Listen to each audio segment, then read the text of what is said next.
যেই ব্যক্তি জনাবে রাসূলুল্লাহ সাল্লাল্লাহু আলাইহি সাল্লামের উপর জুমার দিন, শুক্রবারের দিন 100 বার দুরূদ শরীফ পড়িব, এই ব্যক্তি কিয়ামতের দিন ওলামান অবস্থায় উঠিব যে এই ব্যক্তির চেহারার মধ্যে নূরে ঝলমল করে।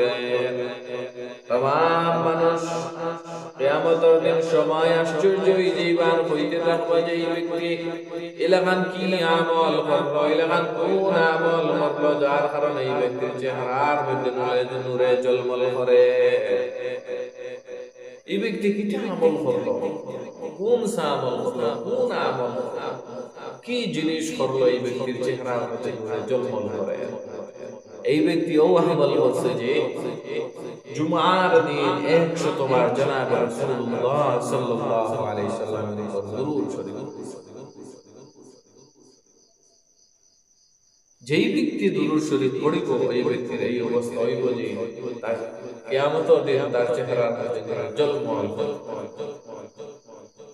তার চেহারার মধ্যে নূর চমকতা দমকতা দেখা যায়।